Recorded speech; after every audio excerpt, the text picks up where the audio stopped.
Bonsoir. Il y a une info qui ne passe jamais aux journaux télévisés et qui pourtant touche des millions d'hommes et de femmes. Ce sont des événements invisibles qui provoquent la misère et l'immigration clandestine et qui finissent donc par nous concerner tous. C'est de ce visage toujours dissimulé de la planète que traite le documentaire que nous allons vous montrer ce soir. C'est un documentaire britannique de la BBC sur un petit pays africain, le Ghana. C'était ma ferme. La mine a abîmé toutes les terres. Qu'est-ce que vous cultiviez? Du cacao, du manioc, des bananes plantains, de l'huile de palme, de l'arachide, beaucoup d'arachide. Et maintenant? Tout est détruit. Tout est abîmé. Vous ne cultivez plus rien? Plus rien. Vous voyez? Toute la ferme est recouverte par les déblais. L'impact de la mine a de bons et de mauvais effets. Mais ces effets de nuisance sont limités. Dans ce pays, les grandes institutions financières occidentales ont imposé un ordre implacable avec des conséquences humaines extrêmes. Vous allez voir comment elles provoquent un exode rural massif. Vous allez voir comment le prix de l'eau potable privatisée fait que les Africains n'ont plus accès à l'eau. Vous allez voir comment dans les hôpitaux, privatisés eux aussi, on retient en otage les malades jusqu'à ce qu'ils puissent payer leurs notes d'hôpital. Vous êtes là depuis quand? Je suis guérie depuis 5 jours. Mon mari cherche un prêt pour payer l'hôpital, mais il ne l'a pas trouvé. Il est parti voir si son oncle pouvait lui avancer l'argent. Comment ça se passait avant le cash and carry? Quand j'étais petit, je n'ai jamais payé pour des soins médicaux. Et j'ai été admis plusieurs fois dans des hôpitaux universitaires. Ça fonctionnait bien.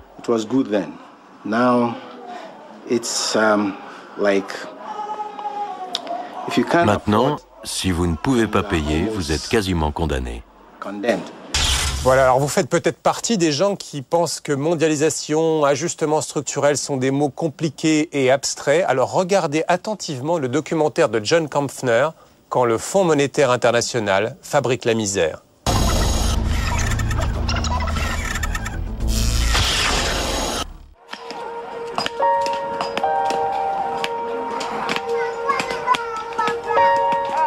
The state of Africa is a scar on the conscience of the world. Face à la mondialisation de la pauvreté, les pays riches commencent enfin à se réveiller. Pendant des années, ils sont restés sourds, même aux cris d'alarme lancés en 1999 par la Banque mondiale. Il existe un problème de gens porteurs de bombes ou de poison. Le terrorisme est une nouvelle forme de conflit qui peut nous frapper n'importe où. Dans un monde en état de crise, le problème de la pauvreté est devenu une urgence absolue. Pourtant, même si elles abandonnent leurs anciennes certitudes, les grandes puissances ont encore du mal à entendre les avertissements des prophètes de malheur.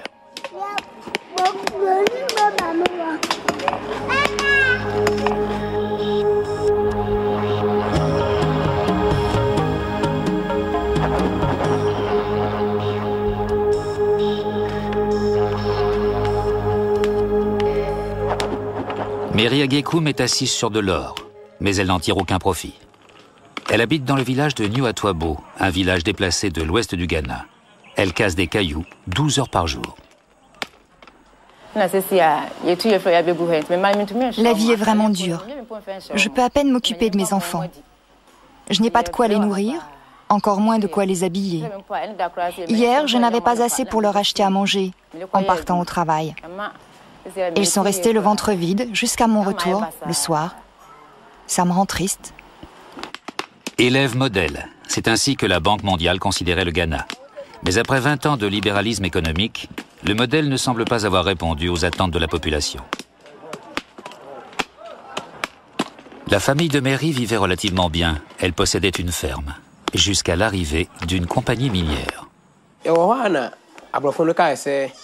Un jour, des Blancs sont venus, soi-disant pour compter tous les habitants du village. Au début, nous n'avons pas compris. Plus tard, on nous a expliqué que le gouvernement leur avait donné la terre et que nous devions partir. Si nous avions refusé de partir dans le calme, ils auraient envoyé l'armée. Ce cas n'est pas isolé. Les 2/3 de la terre de cette région ont été vendus à des multinationales. Les indemnités d'expropriation ont été dérisoires. Les bonnes semaines, Mary et ses enfants gagnent l'équivalent de 3 €. Cette même politique qui a conduit à l'expropriation des terres a rendu l'éducation et la santé inabordables. Et aujourd'hui, l'eau est aussi devenue payante.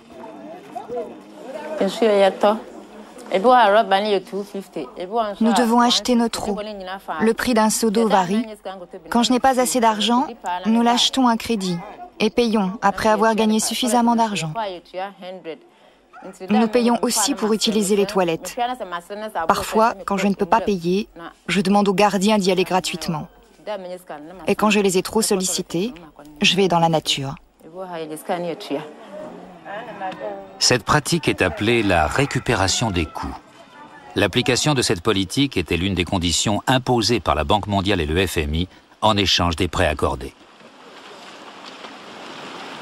Vue d'Accra, la capitale, cette lutte quotidienne pour satisfaire ses besoins vitaux semble moins cruciale. Vous voyagez souvent dans le pays? Raisonnablement. Vous parlez aux gens ordinaires, ceux qui ne sont ni ministres ni conseillers économiques? Très souvent. Vous allez dans les villages? Vous parlez avec ceux qui doivent payer pour l'eau, pour les toilettes, qui n'ont pas été indemnisés suite à leur expropriation? Vous essayez de me mettre en colère? Je ne me mettrai pas en colère. Je resterai calme parce que vous me provoquez et vous insinuez... Non, j'essaie simplement... Vous insinuez que je passe mon temps dans une tour d'ivoire et que j'ignore tout de la réalité du pays. C'est faux. Je ne connais pas de villages qui doivent payer. Et si c'est vrai, qui fait payer les gens pour aller aux toilettes? J'ignore de quoi vous me parlez. En revanche... Le village de Nuatwabo. Ok, et qui fait payer qui? Les pauvres doivent payer pour tous les produits de base. Beaucoup de Ghanéens n'ont jamais eu accès à l'eau potable. La gestion de la compagnie publique de l'eau a été désastreuse, mais là n'est pas la question. Azara Issa n'a pas l'argent pour acheter de l'eau potable. Selon les plans du FMI et de la Banque mondiale, c'est aux populations de financer leur approvisionnement en eau, avant privatisation de la compagnie nationale. Et pour séduire les investisseurs étrangers, le prix de l'eau a doublé.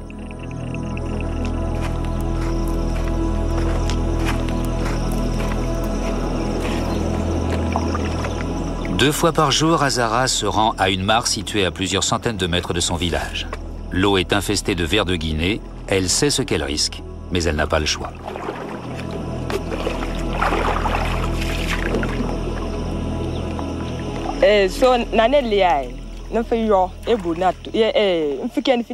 Notre manque d'argent explique pourquoi nous utilisons cette eau.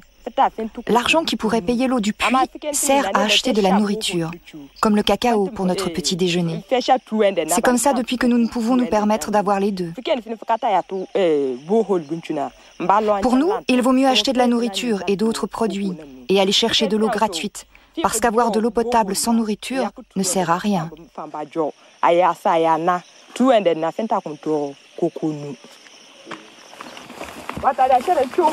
Récupération des coûts ou participation aux frais ou cash and carry, plusieurs expressions servent à désigner cette politique qui fait payer les produits de première nécessité. Ce modèle a été mis en place dans tous les pays en voie de développement. Azara gagne difficilement sa vie en ramassant des arachides. Avec ses faibles revenus, elle est obligée de choisir entre boire de l'eau potable ou manger.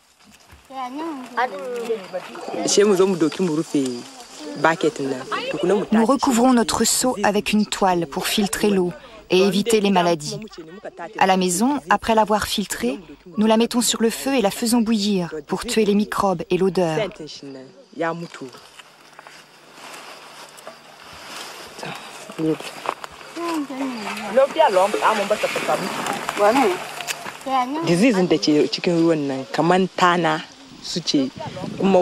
Les maladies contenues dans l'eau viennent des tiques. D'autres organismes se fixent aussi au corps de l'homme et boivent son sang.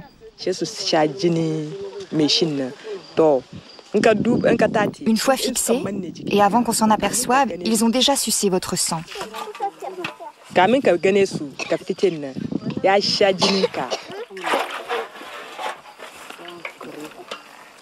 Si elle le pouvait, elle utiliserait de l'eau potable. Ce n'est pas une question d'ignorance, mais de moyens.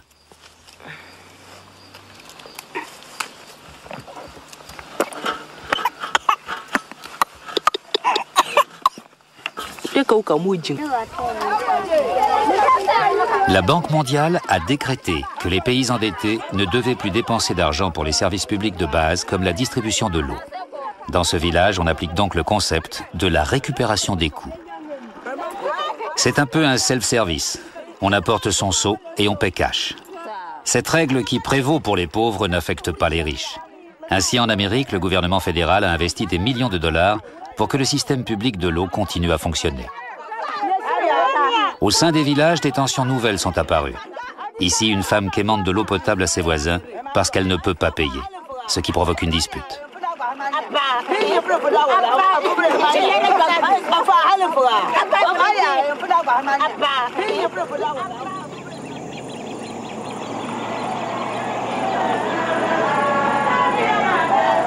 À 10 heures de route, au nord d'Accra, nous sommes dans la partie la plus pauvre du pays.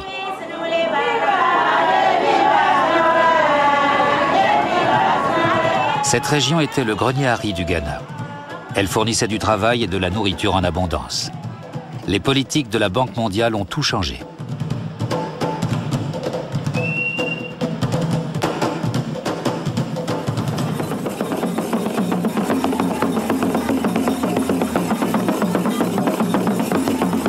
Dans le village de Kpembe, la population s'est réunie. Les festivités sont ouvertes. Sur ce point, les choses sont comme avant. Les anciens se sont rassemblés pour nous recevoir et des chants et des danses sont exécutés en notre honneur. Si leurs moyens d'existence ont disparu, en revanche, les vieilles coutumes destinées à accueillir les visiteurs sont encore bien vivaces.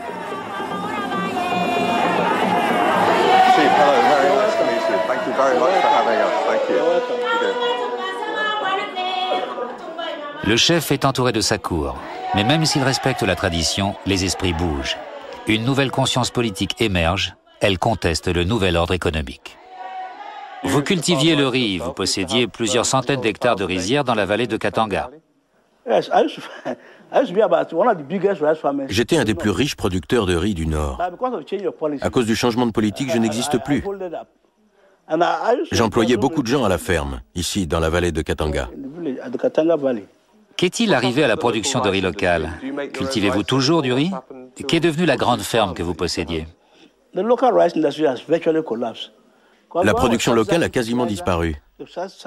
Quand le Ghana subventionnait les engrais et les semences, les machines étaient disponibles et donnaient du travail à tous. C'était presque le plein emploi, même pour les jeunes filles. Même le week-end, les étudiants venaient travailler dans les fermes, ce qui leur permettait de se consacrer la semaine à l'école. Mais avec l'effondrement de la culture du riz, on ne peut rien faire. Sauf partir dans les villes du Sud, chercher du travail, mais il n'y en a pas. Les gens reviennent alors à moitié morts de faim. Parce qu'ils sont allés en ville, ils sont affamés, n'ont pas de bon boulot, ils reviennent atteints de paludisme ou d'autres maladies.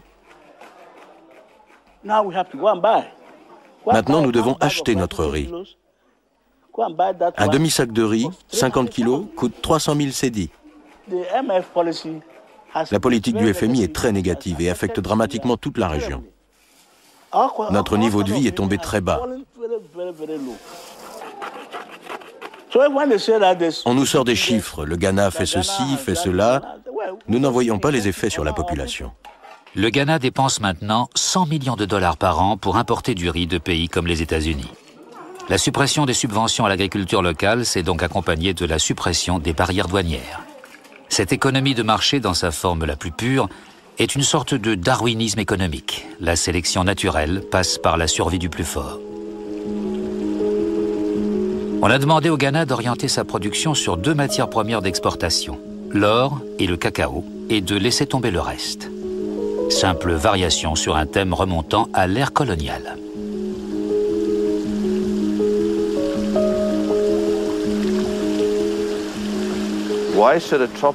Pourquoi un pays tropical, semi-tropical ou semi-aride devrait-il cultiver du riz? Et pourquoi pas? Je doute vraiment que le Ghana devienne autosuffisant. Pourquoi viser cela? Alors que la Thaïlande ou le Vietnam, grâce à tous leurs avantages naturels, produisent un riz à un prix bien inférieur à ce que pourrait produire le Ghana. Non, je parle de l'Amérique, de la plus grande des superpuissances qui subventionne son agriculture à hauteur de 20 milliards de dollars par an, alors que vous refusez aux gens d'ici de subventionner leur production nationale. Quelque chose cloche, non ? Quelque chose ne va pas dans la politique agricole américaine, parfaitement. Vous pensez que le Ghana peut faire mieux que l'Amérique en matière de subventions? Laissez-moi vous donner un chiffre qui est choquant mais vrai. Les subventions à l'agriculture des pays de l'OCDE dépassent le revenu de l'Afrique. On ne peut donc pas rivaliser avec ces pays. Le jeu de la sélection naturelle est faussé. Les pays pauvres sont obligés d'appliquer les règles, les pays riches, non. Pour les gens du FMI, pour les économistes qui jonglent avec les chiffres et les théories, cette contradiction est un peu troublante. I can only say that the two institutions, the IMF and the World Bank, are on record. Je peux seulement dire que les deux institutions, le FMI et la Banque mondiale, ont demandé publiquement à l'Europe, aux États-Unis et à d'autres grands pays de supprimer les obstacles freinant les exportations des pays en voie de développement. En fin de compte, les pays riches doivent appliquer cette politique chez eux. Tant que cette situation existe et perdure, vous acceptez que les règles soient injustes.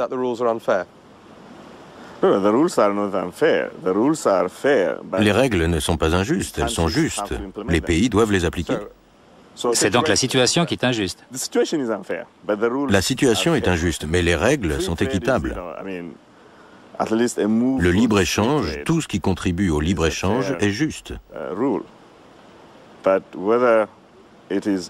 Son application ou sa non-application est un autre problème, qui entraîne une situation injuste. Ceux qui sont victimes de cette injustice sont les plus démunis. Mais c'est encore la situation qui est injuste ou regrettable.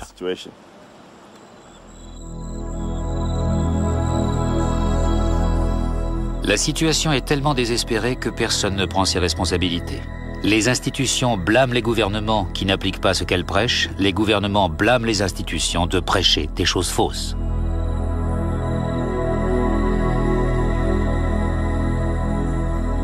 Dans la vallée de Katanga, les rizières restent en jachère.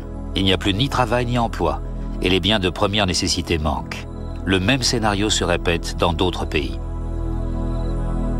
Une nouvelle génération de militants est née. Yao Graham dirige The Third World Network. Il vit au Ghana, mais il voyage à l'étranger pour mesurer les effets de la politique de la Banque mondiale. If you work it through in terms of the benefits, that very small input from the central government. Si on parle en termes de bénéfices, une toute petite contribution du gouvernement a permis de créer un dynamisme dans l'économie locale, d'arrêter l'exode rural des jeunes à la recherche de travail alors qu'il n'y en a pas en ville, de maintenir la dignité des gens, leur capacité de faire des choses et de subvenir à leurs besoins.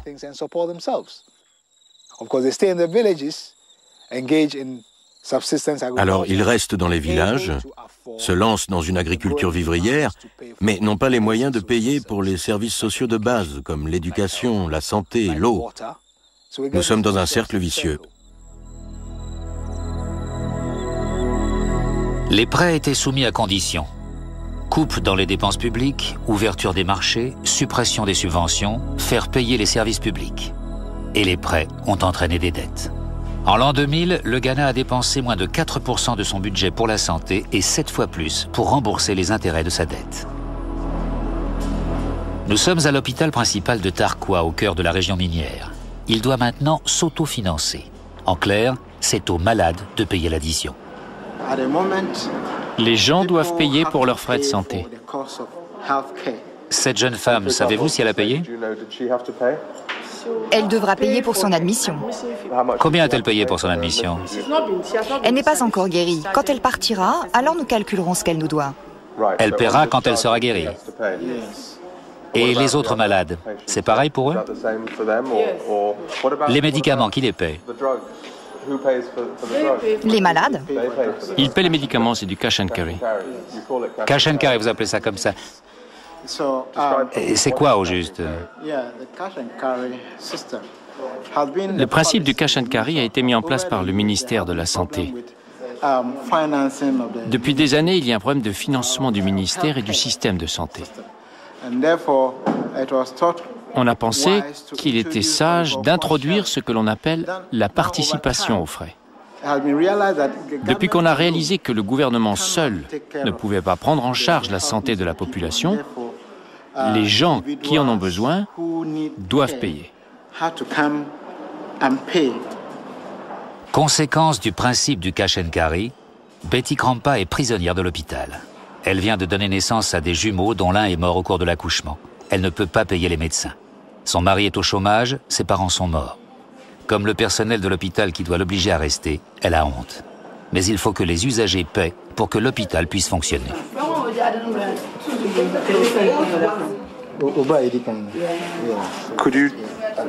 Vous êtes guéri et vous restez jusqu'à ce que vos beaux-parents aient de l'argent. C'est ça?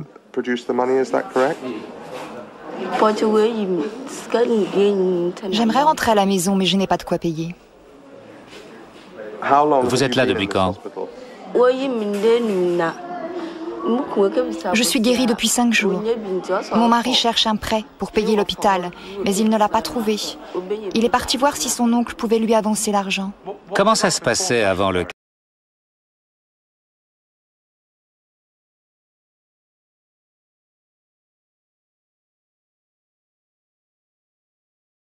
cash and carry? Quand j'étais petit, je n'ai jamais payé pour des soins médicaux. Et j'ai été admis plusieurs fois dans des hôpitaux universitaires. Ça fonctionnait bien.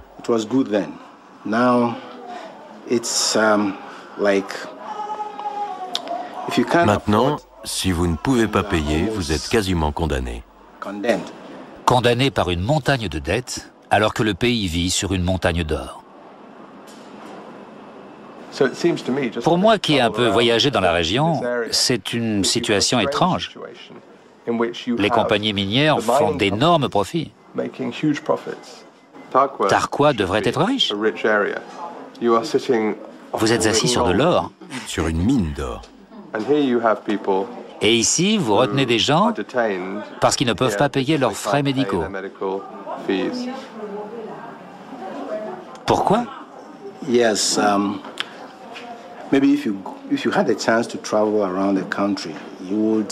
Si vous avez eu la chance de voyager dans le pays, vous aurez remarqué que la plupart des régions minières connaissent le même problème. L'or est exploité, mais la population n'en tire aucun bénéfice.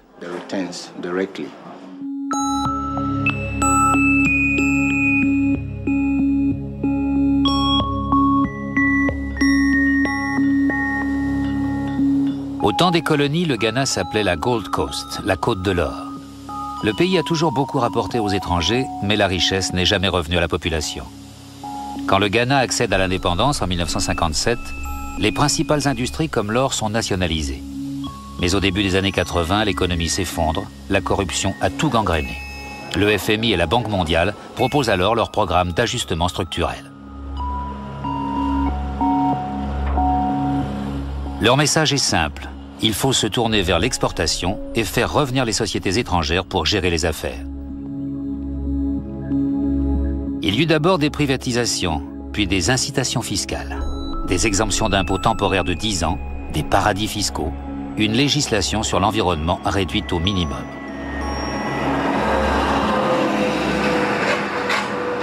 Ces politiques favorables aux investisseurs ont servi de modèle dans tous les pays en voie de développement.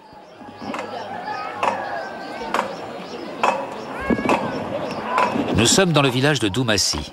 Pendant ces 9 dernières années, les habitants ont vécu un jet de pierre d'une mine à ciel ouvert. Ils ont pris du temps, mais maintenant, ils se battent. C'était votre ferme? Oui, c'était ma ferme. La mine a abîmé toutes les terres. Qu'est-ce que vous cultiviez?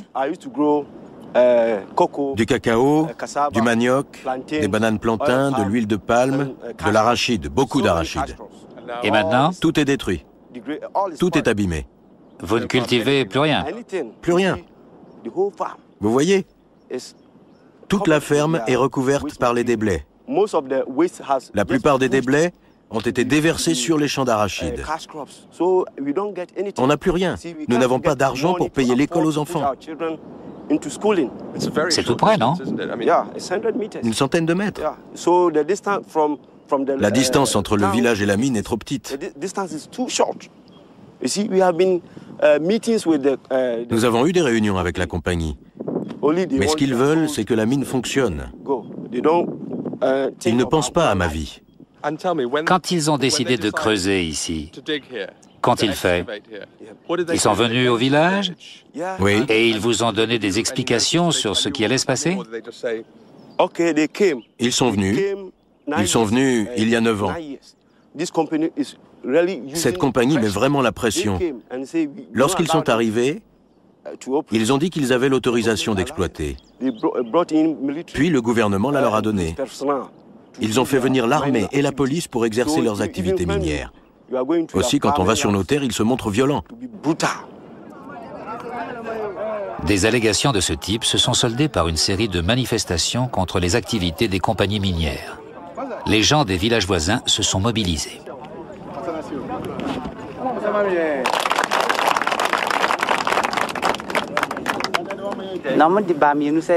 Ils ont dit que nous avions le choix entre la relocalisation ou le déplacement. Le 6 février, ils ont envoyé 36 policiers avec des gaz lacrymogènes pour nous faire partir. Ils ont dit que nous avions été indemnisés pour nos maisons et que nous devions partir. Nous avons refusé jusqu'à ce qu'ils aient indemnisé nos terres. Ils nous ont frappés et ont détruit nos maisons, nous privant de tout ce que nous possédions.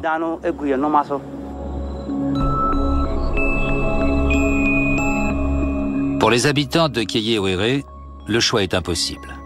Il faut soit abandonner ses terres, quitter sa maison, recevoir une maigre indemnité et une fois l'argent épuisé, ne plus avoir rien pour vivre, ou bien rester et subir les nuisances de la mine. Ils ont aussi complètement détruit nos écoles. L'école la plus proche est maintenant à 10 km. Les enfants ne peuvent pas marcher si loin tous les jours, ils restent donc à la maison sans instruction.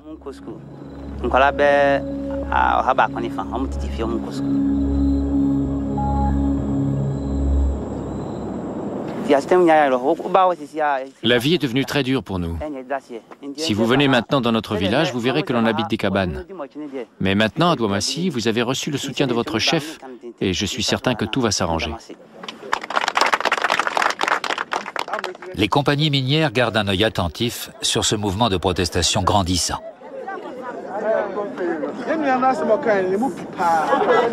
As you probably understand, you're trespassing, but I would rather just dismiss this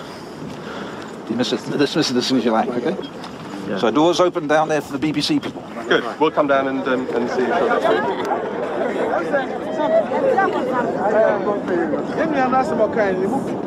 I'm very happy to be here today in Douamassi. Je suis très heureux d'être ici à Damassi aujourd'hui et d'avoir vu un directeur de mine essayer de parler, d'avoir vu sa bouche trembler et de l'avoir vu partir. Cela prouve que le pouvoir de gens organisés est extrêmement important dans toute lutte. Nous sommes dans un pays où nous avons eu un changement avec plus de liberté. On dit que nous pouvons dire ce que nous voulons. Vous voyez que nous ne pouvons pas dire ce que nous voulons, car si nous ne sommes pas forts, personne ne nous écoute. Les compagnies minières sont obligées d'écouter et de répondre de leurs actes. L'équilibre des pouvoirs est en train de changer. Une commission sur les droits de l'homme enregistre les plaintes des villageois. Mais les sociétés prétendent que leurs activités génèrent peu de nuisances. L'impact de la mine a de bons et de mauvais effets. Mais ces effets de nuisance sont limités. Si une mine provoquait les affections que vous évoquez, vraiment nous ne le ferions pas. Ce serait logique. Nous reconnaissons que la mine engendre des nuisances matérielles. Habiteriez-vous volontiers à une centaine de mètres d'une mine lorsque se produisent des explosions? Souligner la question de la distance, c'est une erreur, puisque l'on dit qu'il existe un problème de relogement. À part ça, nous avons fait des mesures là où est située la maison la plus proche, en présence de la population, et elle a admis avec nous que les explosions pouvaient continuer parce que ça ne posait pas de problème. Donc la réponse est oui, je serais très heureux de vivre ici. Je suis d'accord avec vous sur le fait qu'il y a nuisance, mais ce n'est qu'un problème de nuisance, ce n'est pas un problème de santé. Avant qu'il ne soit soutenu par des militants venus de l'extérieur, il a été facile de se débarrasser des villageois. La population de Douamassi est venue se plaindre ces 2 dernières années. Nous sommes intervenus au niveau gouvernemental, au niveau des autorités locales, et nous avons reçu beaucoup de personnes pour enquêter sur leurs problèmes. Problèmes de pollution, pollution de l'air et de l'eau, maladies de la peau, enfants urinant du sang, problèmes d'indemnité arbitraire et insuffisante, problèmes de déplacement de population. Chaque village a son histoire, mais toutes se ressemblent. Les principaux accusés ne sont pas les compagnies minières, mais bien les institutions internationales qui imposent les règles. Désormais, les Ghanéens ne comptent plus sur l'aide d'étrangers intéressés pour défendre leurs intérêts.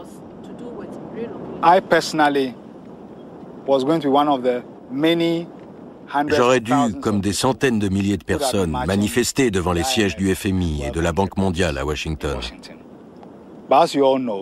Mais comme vous le savez tous, les États-Unis sont en deuil. Je pense que personne au monde n'ignore les événements terribles et tragiques qui ont eu lieu, le bombardement du World Trade Center et du Pentagone. Quiconque a vu ces images à la télé a eu mal au ventre. Tout le monde a condamné cela, qu'on puisse s'exprimer de manière si folle, quelles que soient les raisons de sa révolte.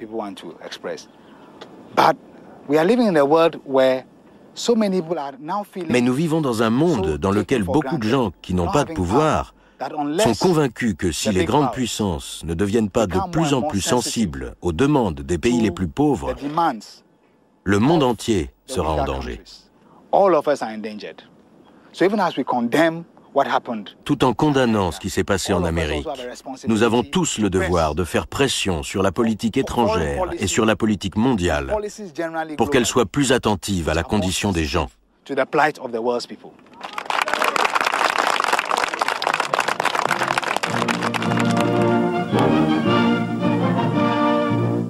At Bretton Woods, New Hampshire, delegates from 44 allied and associate countries arrived for the opening of the United Nations Monetary and Financial Council. La création de l'ONU était pavée de bonnes intentions, nées sur les décombres de la Seconde Guerre mondiale.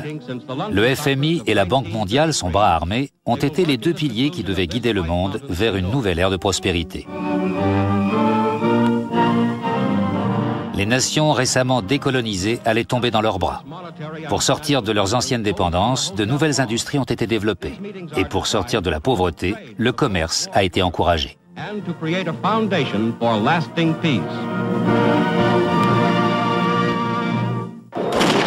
Mais en fait, les grandes disparités entre pays riches et pays pauvres n'ont fait que susciter la défiance et la colère. Si certains manifestants sont animés par la violence, la grande majorité d'entre eux souhaitent seulement exprimer leur indignation face aux inégalités, face à une mondialisation défavorable aux plus faibles, face au refus des grandes puissances d'écouter. Au milieu des années 90, un homme nouveau est arrivé à la tête de la Banque mondiale. Il a renoncé aux ajustements structurels et a dévoilé sa stratégie de réduction de la pauvreté. Il a conseillé aux pays riches de le soutenir, les avertissant de ce qui pourrait arriver s'ils ne le faisaient pas.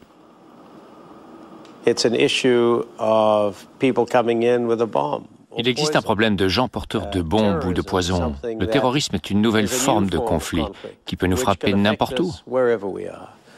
Je crois que si nous pouvions avoir une situation plus stable dans le monde, si nous pouvions avoir une croissance plus équitable, c'est vraiment notre intérêt de favoriser cela.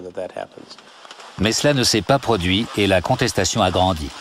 Chaque rencontre internationale continue de charrier son lot de promesses et de platitudes. Wolfensohn a invité les manifestants à parler politique, mais il les a renvoyés quand ils contestaient leurs conclusions. Gênes, juillet 2000. Sommet des nations les plus riches du monde, le G8.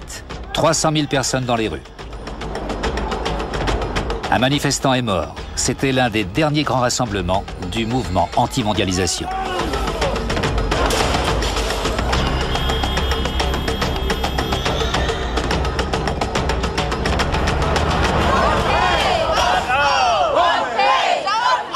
La violence a fait la une des journaux. Pourtant, à Gênes, la nouveauté, c'était la présence d'un nombre croissant de militants politiques venus de tous les pays en voie de développement, dont le Ghana. Pour eux, il faut saisir toutes les occasions pour dire aux fondamentalistes de l'économie que leur politique ne marche pas.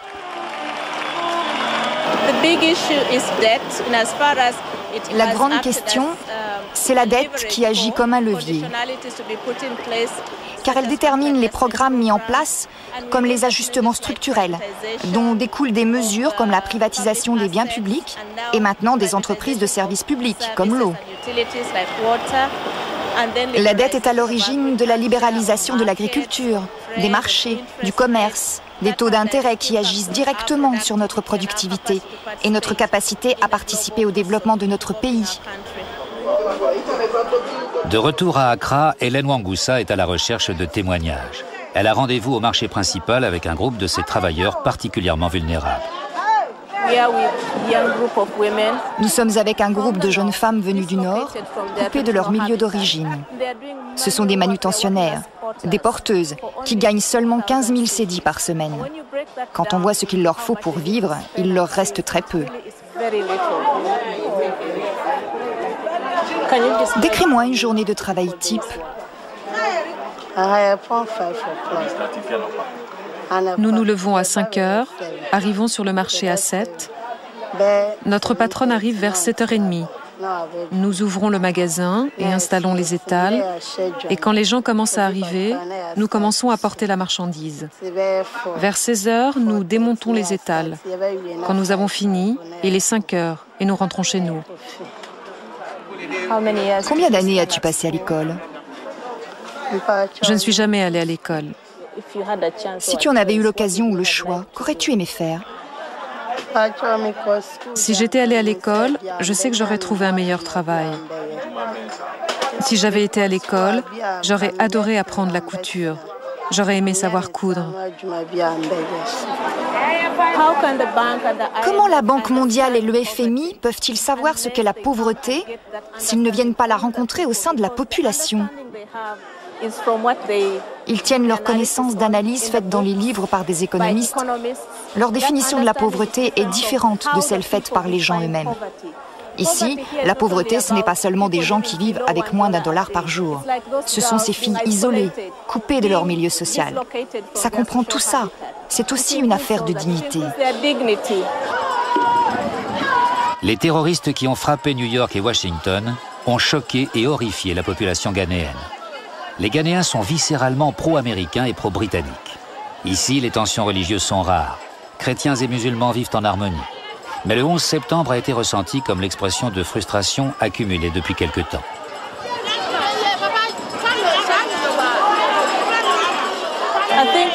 Nous commençons à percevoir cela, même dans des manifestations comme à Gênes. Il y avait des manifestants pacifiques, mais il y avait des groupes de manifestants qui étaient beaucoup plus violents. Cela vient de la frustration des gens face à des institutions qui affirment tout savoir, qui affirment savoir comment aborder la pauvreté, ce que sont les gouvernements, et qui depuis 15 à 20 ans n'ont pas su être à la hauteur. Dans certains pays, les gens ont été patients, ont attendu plus de 15 ans une prospérité qui n'est jamais venue.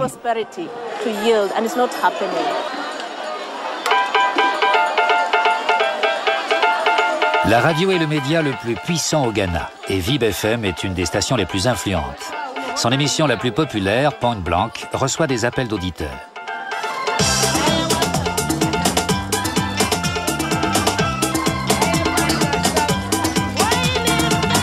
L'émission est animée par Gvesi Pratt, un ancien prisonnier politique.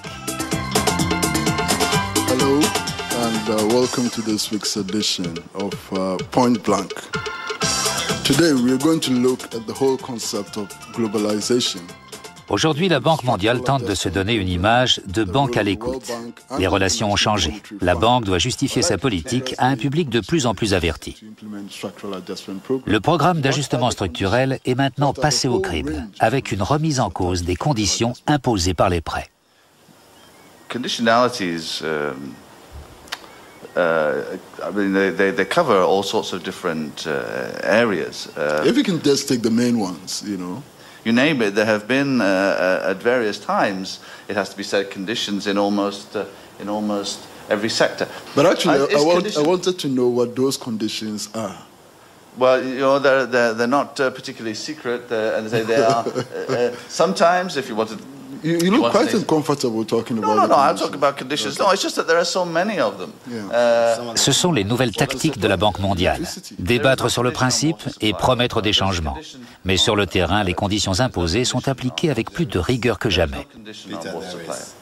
He thinks there is. Everybody thinks there is. But it's a theory. It's in the IMF, you know, benchmarks. It's in it. The last letter of there's a difference between a benchmark and a condition, but that's okay. But why is a bank? But a benchmark is a condition. Why is the bank pushing it so hard? Why? Because the Ghana Water Corporation has failed Ghana. The people. If anybody thinks, here's a challenge. If anybody thinks they get great service from Ghana Water Company, let them phone and praise this company. This company has failed Ghanaian society. Well, Peter, can I ask the question? Can I ask the question? Yeah. Obviously, there are many people who think that your organization has failed the people of the third world. That's true. Should we just sell it off to some multinational corporation? Good morning, and I'm Niama. Actually, I will want to get this thing directly to Mr. Peter Harold. I don't like the way he's trying to deceive everybody. Now, this is the issue. The IMF World Bank policies that come with the Structural Adjustment Program and the Economic Recovery Program actually adjust government policy away from public welfare to debt servicing. Les gens sont informés. Ils savent ce qui a été dépensé pour les services publics et ce qui a été dépensé pour la dette. Ils font le lien entre économie locale et politique mondialiste. Cette émission s'est déroulée 2 jours après les attaques sur l'Amérique. Mais déjà, les auditeurs soulignaient le lien entre la pauvreté et le terrorisme. Now, can we stop pretending while the people are dying? What happened in America recently should give us a clue that it is not the people, it is not just about terrorism. Who created the terrorists? It is God Almighty didn't create anybody to become a terrorist. It is the system that is making the people so. You see what I'm talking about? Yes, so that this kind of the chaos will continue, the armed robbery will continue, all these things will continue. Well, thank you very much. Your point is well made, and thank you very much. Peter, quick reaction. He's right, we agree, we've changed, and we are doing something about Africa's debt problem, so that problem of resources only going to service debt instead of education and health, etc., will not be the same in the future. La frustration grandit. Ni l'or ni le cacao n'ont enrichi la population. D'autres industries comme le textile sont en difficulté. Les importations de fripes remplacent peu à peu les vêtements fabriqués sur place. Cette fois, la banque affirme qu'elle a un plan contre la pauvreté. C'est l'initiative pour pays pauvres très endettés. Pour le Ghana, cette appellation en soi est une humiliation. L'élève modèle est devenu un mendiant. La banque soutient que ses intentions sont bonnes, qu'elle va annuler une grosse partie de la dette et réinjecter l'argent dans les services publics. Si c'est si attrayant, si le seul et unique but de la banque est de réduire la pauvreté, de tout faire pour aider le pays, alors pourquoi tant de Ghanéens sont-ils hostiles à cette politique ?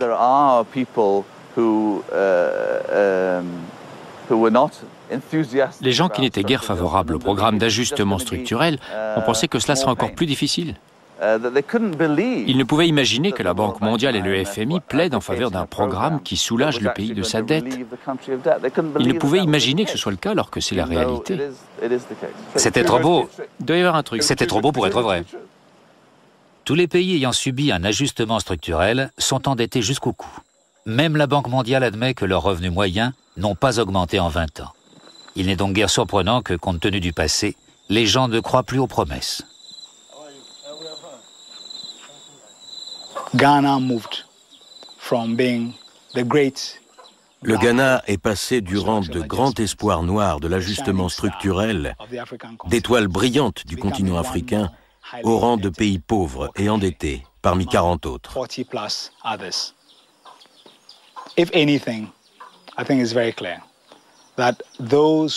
Ce qui est clair, c'est que ceux qui accusent le FMI et la Banque mondiale de libéralisme dur, tentant d'imposer un même modèle économique, ceux-là sont entendus.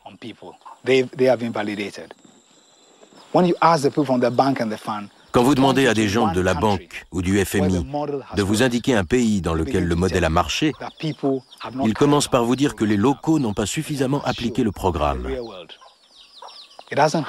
Ils doivent reconnaître que dans la réalité, ça ne se passe pas comme ils l'ont prêché. Si sur le terrain, personne ne peut suivre leur orthodoxie, alors soit ce sont les peuples qui ont tort, soit ce sont eux.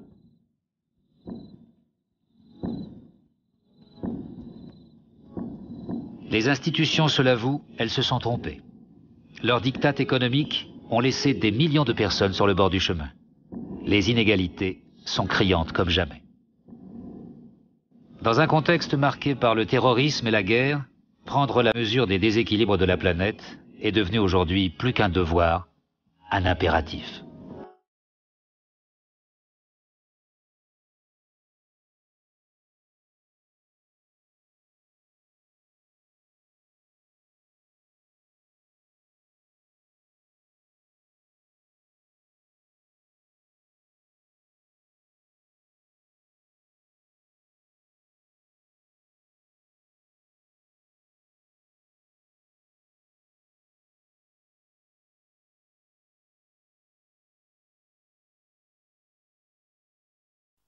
Voilà, merci d'être resté avec nous ce soir. On se retrouve la semaine prochaine dans l'Inde Investigation, toujours en deuxième partie de soirée, après le film.